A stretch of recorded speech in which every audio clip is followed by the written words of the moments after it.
At some point in the digital age of boss babes, new money, and ambitious rookies, we stopped consulting our village's wisest. Women have been the heartbeat of the world within their respective communities, workforces, and families since the dawn of time. They are the magic makers, the peacemakers, and the ass kickers. Let's celebrate them with the matriarchy party. Hello, everybody. Welcome back to Matriarchy Party. No, I don't like that. Hi, everybody, and welcome back to Matriarchy Party. Wow. This year, we're just wheels up. We're just blowing right through February here. We have such a special treat of a guest today. We have been ships passing in the night because we are just women with many airline miles, like beep, bop, booping all over, doing world domination in the entertainment industry. The one and only pink-haired, gorgeous unicorn, Jan Kraft, who is the VP of Global Publicity at Warner Brothers Discovery. To know her is to love her. She's been in PR for 30 years now. Before that, she was at 20th Century Fox. She moved to LA to actually work in music and then just fell upon this epic career. Got offered, like, people work their whole lives to have this. And she just, just fell into it. I was going to do something else. And then this just came through. She recently won the Les Mason Award, which is basically the Lifetime Achievement Award in publicity from the Publicist Guild. So that's from your peers, y'all. That's a huge deal. I know a little bit about PR, not everything about it, but that is so epic. And again, it's never too late to pivot. Obviously you've now been doing it for so long. I'm so excited to talk to you. I feel like I know so much about you, but nothing at all. So we're just diving in. I'm going to learn so much more. Jan, welcome to the podcast. Hi, Courtney. Hi. And you just had an earthquake in Los Angeles and we're okay. You're not hiding under the desk anymore. I'm not hiding under my desk anymore, where everybody's fine. They're a little freaked out and in the streets, but other than that, it's good. I know. Like, just alarms, pay no attention to it, but it's all good. I'm so glad you're okay. Good. Okay. Well, thank you. Your time is so valuable. I so appreciate you being here with me. I always kick this thing off with, when we think of a matriarch, we think of a woman who's the head of their family, tribe, or organization. You certainly are in so many areas of your world, but when in your life did you feel like you had to demonstrate those traits, whether by necessity or not? I think you have to do it every day, really. I mean, I know, like, when my oldest daughter was little and she was struggling in like kindergarten, and they're like, we're going to have to hold her back. And I go in, and I had 12 conferences with the teacher that year, and she was diagnosed with ADHD. But like, I was going in with my little notebook and I'm like, so here's the things and here's what we need to do and blah, blah, blah, blah, blah. And they're like, well, she's just not achieving. I'm like, she's in first grade. She needs to be happy. And they thought I was crazy because that's all I cared about. It was like, and I'm like, here's the thing. I have a child in elementary school. I need her to love to learn, and I need her to be happy. And they're like, well, she would rather be playing. I'm like, she is 6. She should, of course she would. She should rather be playing. So like, you have those moments in your life that you don't anticipate, that you have to go in there and be like a baller, and you just do it. Yeah. Well, it feels like you're a baller in many areas. I mean, and that obviously, like, a true matriarch, having had human children. I'm just a dog mom, but like, I feel like dogs are very important, Courtney, because we both have dogs. Yes, you're right. And they are probably just as high maintenance as the human kind of children. I know mine are, I feel like, seemingly, but yeah, when it comes to your children, I'm sure like it came up in ways that maybe seem more straightforward, but in other ways that you're like, oh, I didn't imagine myself having to advocate in this way, especially for a 6-year-old. You're like, listen, let my 6-year-old be happy. We're not saving lives today. We just need to maybe. Yes. Well, and by the way, don't all of us just want to play instead of work? Like, yes. At least let her have that joy for a few more years at that age. Every single day. I feel like we get to have we have a lot of fun.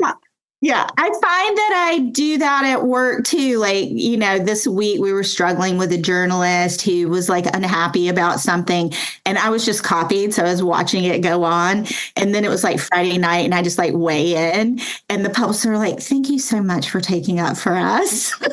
And you're like, I'm going to observe, but then I'm going to pounce in when the right moment comes. Mama bear everywhere. Yeah.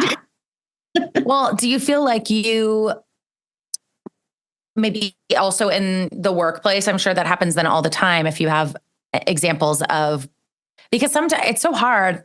I mean, publicist, that's your number one job is, well, you're like liaising and you're wanting everybody to get what they want, but you need to make the project at hand look good and your company look good and the talent. But like, there's so many people chiming in. There's so many layers of approval and you're just like the vibes coordinator, but like also have to like come in and attack when you need to. So you have to fight for things, and it's very nuanced, I guess. And it's all about relationships a lot of times too, but you have to explain to people why something's important.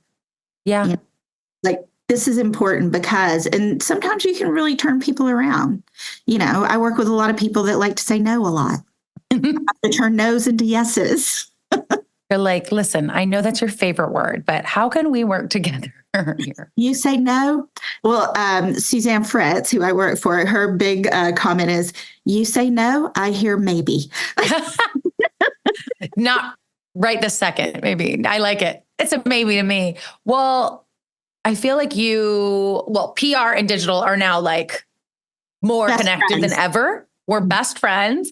And so I know a lot of times like your lucky job is explaining like these wild digital media concepts and making people want to do them, which like is only helping the PR piece of it. It's another marketing arm. But I think for so long, like PR and digital were so separate. And now like I see them working together in such a we're all kind of going after the same goal. But yeah, we love being teamed up when publicists want to. I feel like sometimes the mindset is just like, they're on their own. I'm not fighting for them. I'm fighting for my PR people and so it's great when there can be like synergy there. And I feel like you do such a good job at that. When it first kind of was becoming a bigger deal, it was hard because like I'd watch some of my digital counterparts go out on their own. And I'm like, no, don't explain it like that. They're never going to get that. So it was like teaching people who are really good in one space how to navigate this other space with the relationships and making that, go well. And like we just developed a new way to do it. Like, I'm going to introduce you. I'll tell you what the idiosyncrasies are of these people. So, going into it, because your approach with every person might be different. Totally. It's not a blanket letter that you send to everybody and expect the same results. You want this person, you need to appeal to their sense of fun. And this person is much more serious. So you've got to say, we're not going to force them to have fun, but they're going to have fun. In their own way. In their own way. We'll make it comfortable for you. You're so right. Because I think that the delicate little dance of reading the room and just situational leadership. You're not managing everybody on your team or parenting every kid, I imagine, in the same way. So it's like really just like getting that person's like ethos very quickly and being able to customize whatever your song and dance pitch is. And I feel like sometimes that's been a superpower for me because I worked in retail for many years. And so I was just able to like read people very quickly. Retail is the best training ground. Social managers. It is. Everybody needs to do it. I mean, customer service in general, but like food service, retail is the best training there is to just be able to like learn people, learn when to push, learn when to joke, learn when to get the hell out of the room. I feel like I can't say enough. At the time, it was like sucking the life out of me, but now I'm so grateful for all of the when I was doing it, it was horrible, but now. Yeah. But I mean, people are the worst sometimes. People are so mean. They really are. They're like, but you get used to like how to like bring somebody who's like up here down to here. You're like, it's going to be okay. We're going to meet in the middle. You're going to have fun. I'm going to have fun. In our own way. In our own way.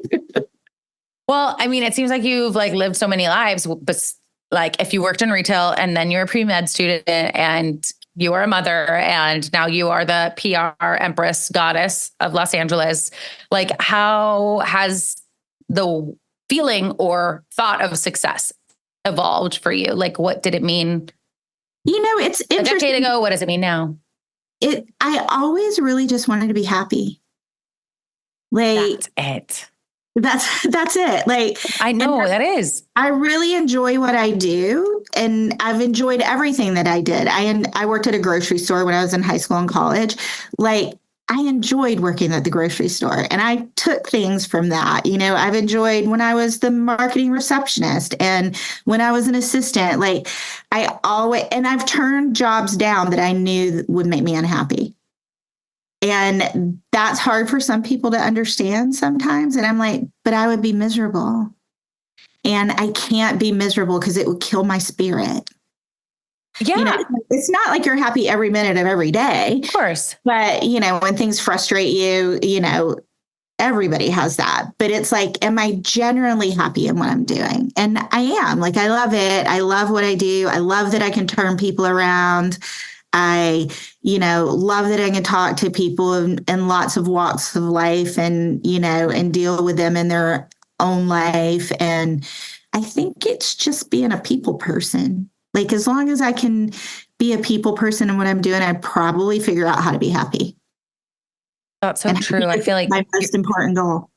You're such a natural connector. And so it's not a surprise, I'm sure, to anybody who knows you of like, where you've spent the majority of your career.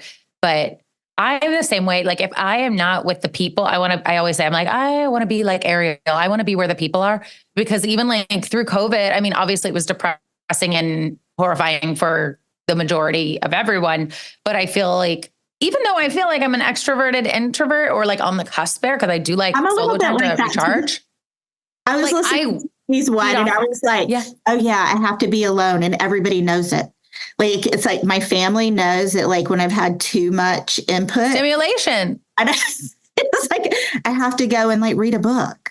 Yeah. Like, be solo and absorbed in like something that's not so social. So I definitely extrovert, introvert type for sure, which some people might find like they didn't figure that. Nobody ever believes it. People are like, you're obviously an extrovert. I was like, but that means however you're getting your energy. And I'm like, I'm getting fueled. I love and I feed off of, I mean, just like clients. There are some jobs and clients that are like energy suckers, and there's some that are energy givers. And like, that goes with any people that you're around or family members. And sometimes it's like, oh, I'm overstimulated. I need to like go and just be quiet and like disassociate for a minute. But go into a whole interesting when I'm like, oh, I'm pretty introverted. People are like, huh? No way. And I'm like, yeah, because I'm like always like singing and dancing. It's still, I'm like, need to like be able to recharge. Singing and dancing by myself, but yeah, need a little time to recharge my own entertainment. But it's funny, like when people are like, what are you doing this weekend? And I'm like, nothing that I'm going to tell you. Yeah. I have to charge my battery. So you get, it's like having 10 out of 10, Jan. Unplanned time is important to me. Yes. Like, it's not like I don't do things. I just don't have it like planned. Pencil to the minute. Yeah. And sometimes it makes my husband crazy. He goes, I don't know how you're just like sitting there and then you get up and want to do something. I'm like, this just came to me. But also like to have that flexibility of not being like, oh God, and then I have to go meet this person and then I have to go do this at this time. And I made all these appointments on my day off. And I mean, I struggle with that now, like being the person who customizes my schedule and my daily life, because in so many ways I'm like, no, I was working all day. And originally when I first started my company, I'm like telling my husband, and then today, then I registered for this and then I signed up for this and then I took a course and then I posted 17 days. He's like, I don't care. Like, you don't need to like prove that like you're working. But even now I'm like, in my 20s, I feel like I was penciling out all the time and networking, which paid off to a degree, like always connecting, always relationship building, always making plans. And now I'm like, you have to leave time for nothing and schedule in things that are good for you. Like, I schedule in my workouts and people are like, you're so dedicated to your workouts. I'm like, because I pay for them. Yeah. And I won't do it otherwise. if I cancel, I have to pay for it. And then I'm wasting money, which I hate to do. And I said, so I just like Whatever can trick yourself. I'm like married to it, like I have to do it. And they're like, I'm like, it's not that hard because I'm definitely a little bit of a fly by the seat of my pants naturally. So being scheduled, something I had to learn. And, to function in a corporate environment, you sort of have to learn that. And so I got better at it, but it was all about like, I put it on the schedule and then I'm married to it. And then this amount of time I have, it's not scheduling, do whatever I want. That's nice. Is there some balance there? Mm-hmm.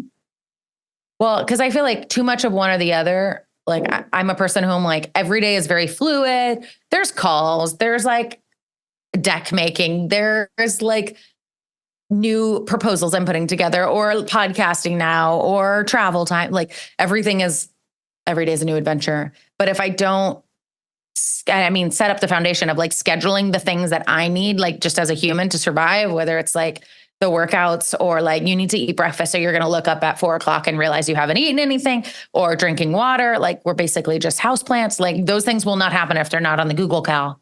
So it's like, you got to protect those little things. We are like houseplants. We need sun and we need water. Yeah. We need to get my vitamin D and drink enough water and get a wilt. Don't wilt. Well, when was the last time that you asked for what you wanted and it paid off?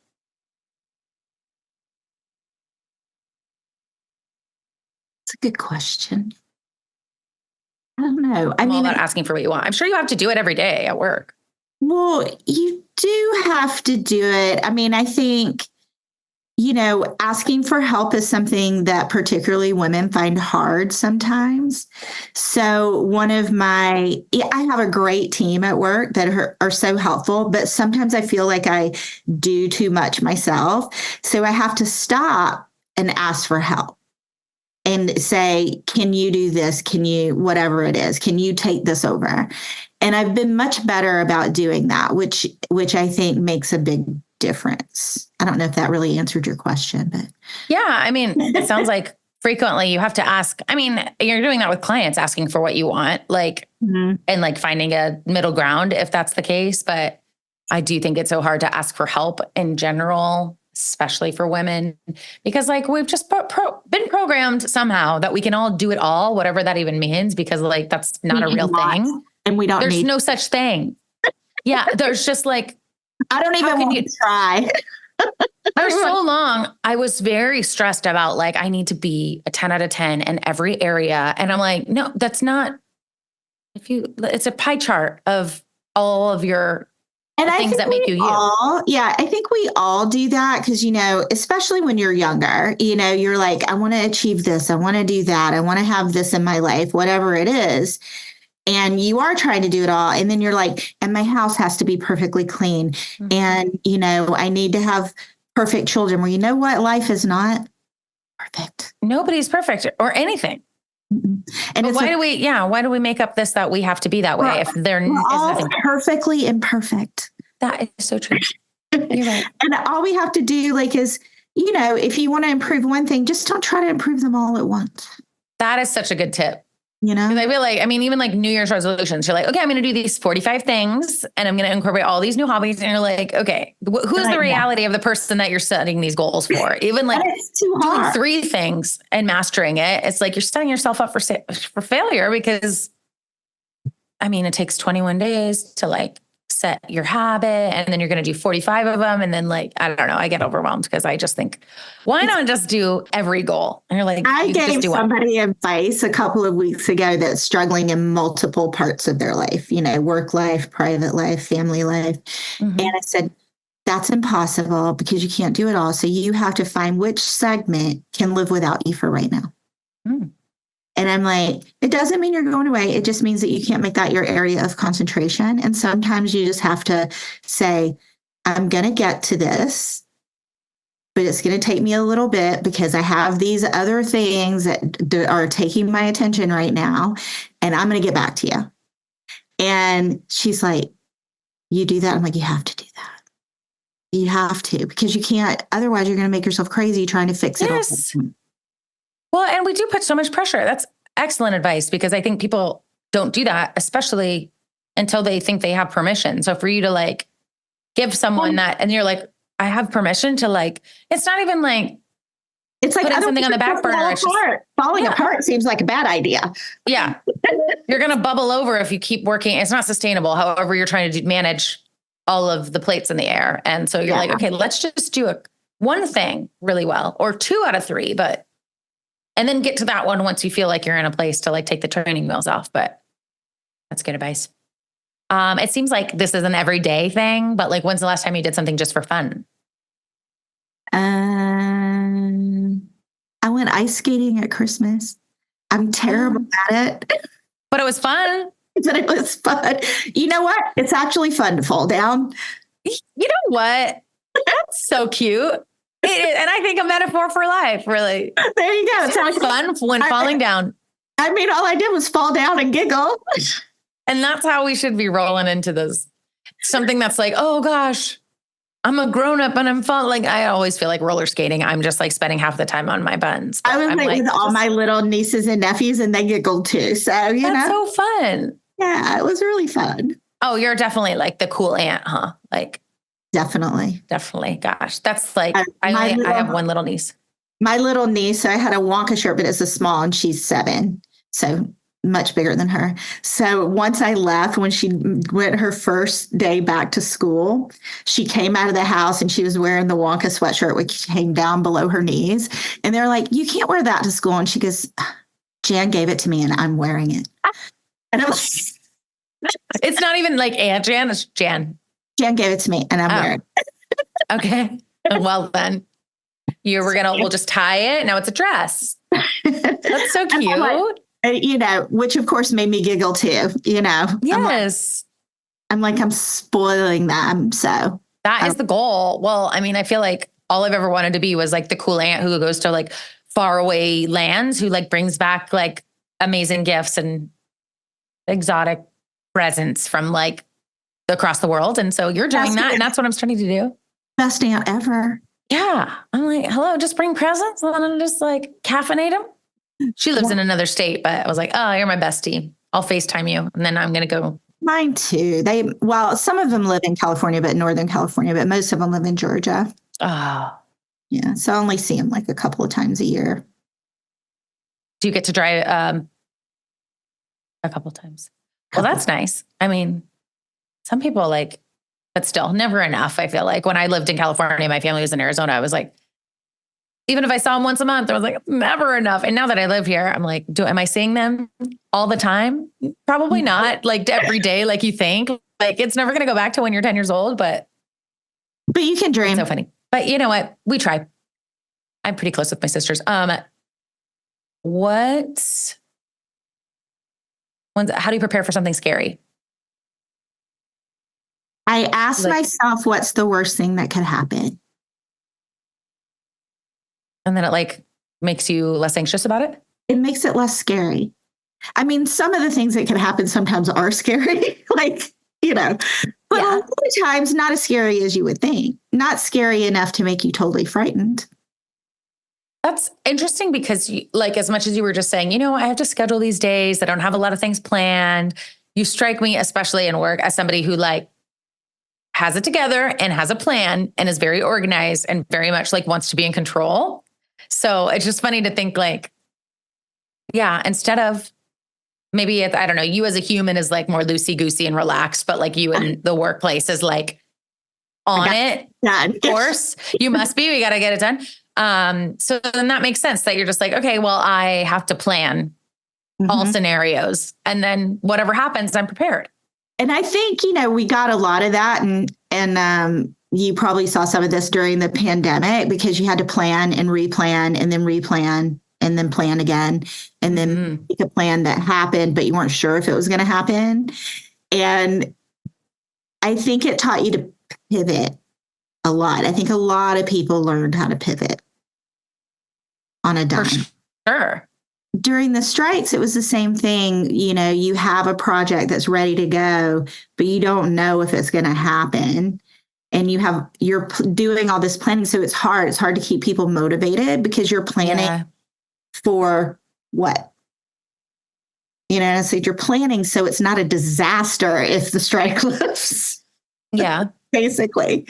And, we had to do it. And when it lifted, we were like ready to go. And it was still really hard because you didn't have every single thing in place, but you had your plan. So at least it was something to implement as soon as it lifted. Something to work from at least. Mm-hmm. I do feel like keeping morale up in times like that. I mean, during the pandemic, when I had a team, it was really hard. Of course, because everybody has anxiety and depression and like a lot of bad news happening every day, and like to keep your team motivated. And it's kind of like, for what, man? We're posting on Instagram. Like, we're not saving lives. What are we all like? It was hard to pull people out. So, similarly, wasn't as devastating in that way. It was devastating in other ways, the SAG strike, or all the strikes. It is hard to like be planning and to be like pulling that momentum up when it's like, yes, and we have this and it's locked and we're locking this, that, and like, you're just planning and hoping that everyone's going to stay on board and like knowing that eventually that things are going to like shimmy into position. But yeah, it was definitely challenging. The horrors persist, but so do we. And we bounced back. Exactly. We crushed it. I was like, you went straight into it. Was Wonka your first thing, like right back into it? We literally did Saturday Night Live the night after the strike lifted. Wow. And then it was like, crazy. It just took off from there. So we could have done that anyway, because they had a wave. But we couldn't have done any of the other things that came after. Wow. Just in time. Yeah. Worked out perfectly. Well, let's talk about your matriarch. Who are we talking about today? Well, I come from a long line of matriarchs. So my mom, who, was a lovely, lovely mom, and she was very young, so I give her a lot of props. And my mom had me when she was 17 years old. She had literally just turned 17 years old. My dad was still in college. And they were really great parents. And I come from a long line of really, really strong women who went through like a lot of stuff and were, persevered and were resilient and all things that we need to be in life. Yeah. And you're talking to her in past tense. So she's passed on, Yes, reckon. my mom is deceased. She passed away like 5 years ago. Yeah. She lived a hard life. Like, it taught me a lot. Like, my mother had a lot of medical problems starting when I was like in 7th grade. She had like a rare bone marrow disease. And so she dealt with a lot of physical things throughout her life and was laid up a lot. And, it was very much a struggle, but you learn a lot from that too. You learn how to be there for people. You learn how to bounce back from difficult things. And, I feel like it taught me a lot to like watch her go through all of that stuff and still persevere and still be a mom, when she had her own. Struggles. Wow. And just like babies raising babies. Did she go back to school when she had you? She did it because in those days, they didn't let you go to school when you were pregnant. Wow. So she got her GED. She was a telephone operator. She worked for it was Southern Bell and it was AT&T for most of her life. And she in very different things. And she actually even held jobs that were traditionally male jobs. Like, I don't remember exactly what this job was. She called it the switch bitch. You're in the thing with all the switches and stuff where you're climbing and doing electrical things. And, so it was interesting to watch that too, to have her take on a traditionally male role in her job that she was before a telephone operator was very empowering. I got to see like different things from that perspective. So it kept me from being scared of things or trying things or, those kind of things. She was pushing boundaries at such a young age. Did you spend a lot of time together growing up? Was she always working or? hardworking. I mean, I would say I was a little bit of a latchkey kid. But my dad was a teacher when I was really young. So it wasn't like we were alone a lot, but we always had dinner together. We had like I only have one brother, but we had a very close, family unit. And I never felt like she was missing because she was working. I always felt that she was very present and involved in my life and pushing me to be independent and all those things which you are irritating when you're little, but now you're like, oh yeah, that was really good. Yeah, I'm sure. No matter how your mom is when you're little, you're like, oh, I was a terrible teenager. I'm sure my mom really didn't like me very much then. But I was going to say, were you always close then, or were you like not? It's always tumultuous in high school. Very tumultuous in high school. I was tumultuous. We were tumultuous together. But before and after, very close. I think she had also spent like a year in the hospital when I was in 8th grade. So I think going into high school, you change a lot at that age. So I think that probably amplified those teenage years being hard. But teenagers are just hard. Face it. Yeah, I'm sure. I was a little brat, and you think you know everything, and you don't know anything. I mean, luckily, whatever they're telling you sinks in, and later you remember it. But like at the time, you're like, no, no way. What do you think the defining moments of her career/life were? I think being a mother was really important to her. I think working was really important to her. And I think her faith was very important to her. Do you feel like those things transferred over to you in the way that you live your life? I mean, obviously. Yeah, I think being a good human was very important in our family, It was like, above all, you have to be a good human.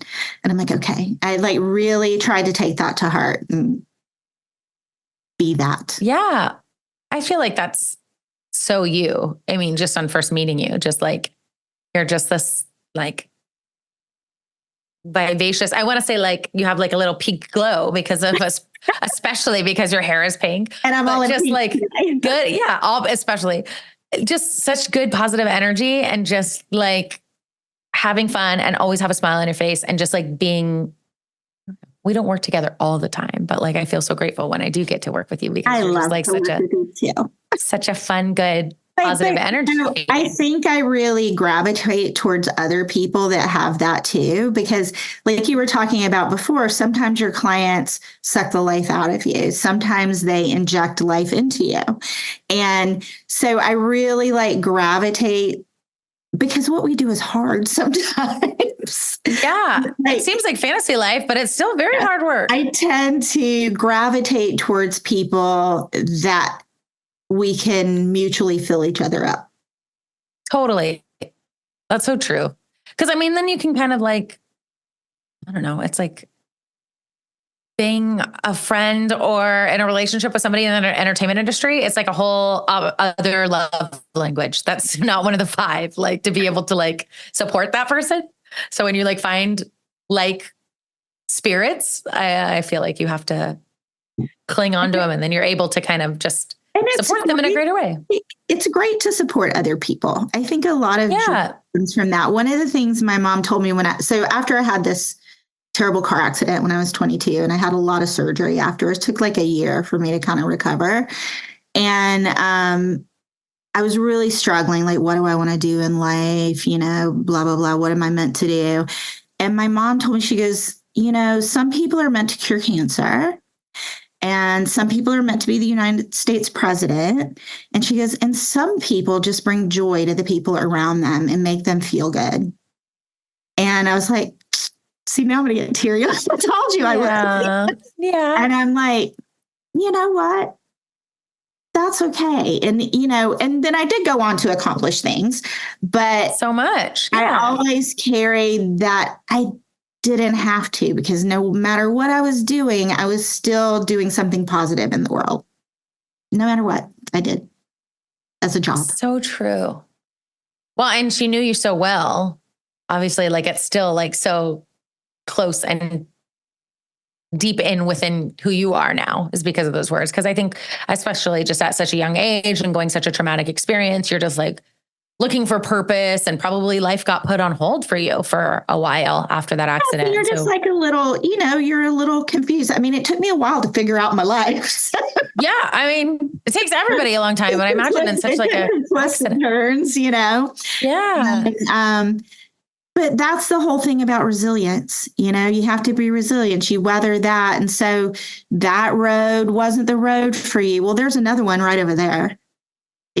Just get on that one. It's okay. Yeah. It's like, okay. It's not that serious. It's not that serious. And you have to learn from your failures. Like, I think I tell people that all the time. Everybody's so afraid to fail. And I'm like, oh, you learn the most from those things. That's so true. As long as you laugh while you're falling. Yes, exactly. That can be the title of your book one day. I like that. Always. Yeah. Well, and I think we all get everything is so serious all the time. And trust me, like it's hard out there. And especially right now, it just, the world is evolving and everything's on fire and wars happening, and not to discount any of that, but it's like you have to choose fun and joy, even just like little slices. Or even if you don't want to be joyous, just don't hate. Yeah. I kind of feel like there's a lot of hate in the world right now, and I'm like, just don't hate. There's no reason to. Right. Mm-hmm. Especially like working on the internet. There's a lot of hate on the internet. I can't believe how many people have the audacity, the time. I realize a lot of them are probably just robots, but I think to take the time to comment something nasty on somebody's, even public figures where they have 40 million followers, you're like, oh, they can't possibly. Words still matter, people. Like, you don't have to be that way. You could just like think the thought and let it go. Like, it's only. And if if you're a person that like dives deep into the comments and stuff, that could really mess you up. Mm-hmm. And I just don't like. Another thing my mother said, if you don't have anything nice to say, don't say anything at all. Well, yeah. I don't know who didn't learn that. It's wild. Why didn't we all learn this? Because you could have thousands and thousands of positive comments and you have one thing that's nasty and that's going to stick with you forever. And you're like, especially for like the young people who are in the sky like that, I don't even know how they handle it. Hopefully they have very, very positive influences in their life. Yeah, I agree. I got like a taste of like cyberbullying, and I was like, nope, I'm too sensitive for this. I got to go private. It's too much. Yeah. And I was like, it's not even about me. It's like friends, like it's just people. And I'm like, oh, wow. Intense. Yeah. No. But yes, I feel for the people who are like in it. If you're like hating all the time, it can't be good for your insides. That's what I'm thinking. Like whatever you're saying and speaking, you're ruminating on that as much as you're like hurting that person and like shooting the arrow at them. Like, it's a reflection of you, and it's only going to like be marinating inside of your body. And like, I don't know, it just feels like bad juju. It's coming back to you. It's bad. Yeah, for sure. What do you admire most about your mom? I think I probably admire the most how resilient she was. Like, it taught me that like, it doesn't matter what happens, no matter what, I'm going to figure out how to be okay. Yeah. And that's super valuable.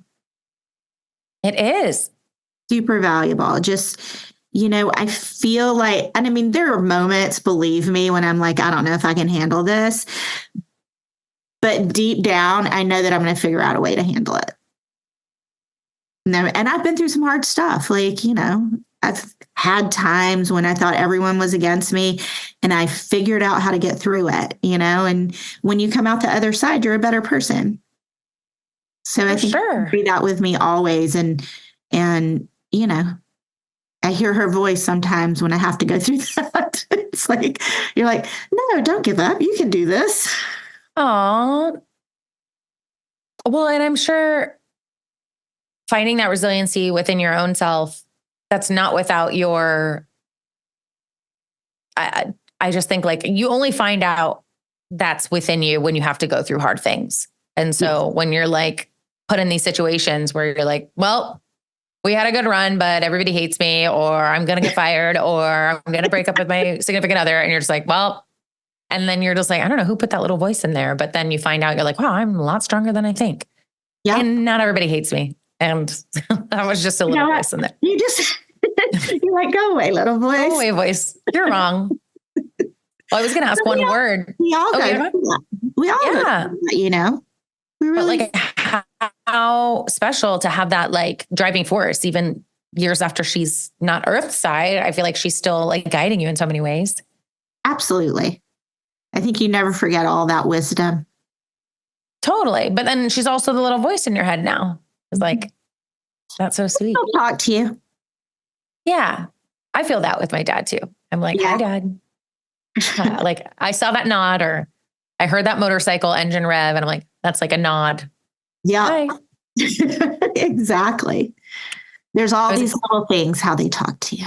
Yeah. What do you think, like most of the time it's like phrases that come into your mind when she visits, or just like things that? Yeah. Or just that, like, I think the thing I miss the most is how ferociously she defended me. Oh, it's like, Mama bear. Moms are like, I know you did not talk to my daughter that way. Oh. And I think, that I miss, but that comes back to it. It's the reminder that what other people think of you is not who you are. Yeah. It's so true. You're who you are, no matter what other people say. Sometimes they get it right, but if they get it wrong, you don't have to take that on. That's so true. It says more about them than it is about you. And I mean, it's like what people think about you or say about you is none of your business or something. Cause you're really like, I know who I am. I know like the kind of person I am. I don't need to even let that like penetrate like the confidence. It's hard not to, but you're right. It's hard at times, but like sometimes you're just like, I know I'm a better person than that. It also makes you give other people grace, So true. It's like, you're just like, oh, that person's such an ass. But like, what are they going through? What, I think about that all the time. You do. It's like, you have to like, it's like, you almost want to ask if they're okay. You're like, oh God, you're awful. Are you all right? Because you're really mean. Is everything okay? And that'd be like even more of like a blow. Is everything all right? Do you need to talk? Do you need a little treat? But I was going to ask one word to describe her. We have a, but it sounds like resilient. Resilient. I think resilient. Do you think that, now I feel like wellness, self-routine is such a buzzword, but like, do you feel like she had any sort of routine or did things consistently in the mornings that you remember? She loved her oil of Olay lotion. It was like always, the things that you always see on the counter. It was always Olay. Such a distinct smell too. Uh-huh. And, but I mean, she wasn't very fussy with, routines and later in life, I got on her case about working out and stuff, but I think, she really took care of her skin. And I did finally, after my, high school years, learn to do that. So I learned early, not as early as I should have, but early to take care of my skin. That's earlier than a lot of people. Yes. Early advice. A lot of people. I mean, I was going to say what is the best advice you ever received or something that stuck with you that she told you. I know you said some things that she used to say. Take care of your skin. I think the story about, that not everybody cures cancer, but, you have your own gift was something that has resonated through my whole life because, you can't help but compare yourself to other people. Sometimes it's like, well, I know as much as that person. Why do they have that job and I don't have that job? Well, I didn't choose that same path to get to that place, or I didn't give up something in my life to get to that place. And that's okay. And, you can't help but be jealous. But then I have the voice inside me is like, but that's not your path. that you're on your own path and you have to be proud of your own path. And so I think that really is probably the thing that resonates with me the most. My parents also were very progressive. I'm going to think about that a lot. You are. My parents were also yeah. I have like this story about, so we went to a really small country church and only had like 100 members that went to the church. And they had this thing called homecoming, where like an old pastor comes back to the church and preaches. Well, on one of these, we had a lot of people from this visiting pastor from his church that came that were Black.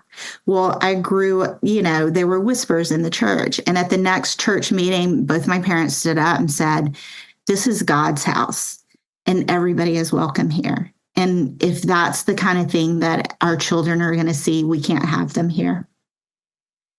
And wow. That was a big thing. I mean, as it should, but like at that time in that part of the country, like, wow. I wonder how that was received in the moment. Or it actually received really well. Like people were like, "You're right. That wasn't right." Sometimes you have to call people on their shit, And it's like they were bold enough to like stand up and say it. And it probably changed 100%. A lot of people, not just me to hear it. But, I was like, stand up for what's right, people. There you go. That's right. Well, so many people that like that hide behind religion in a way that like, that's not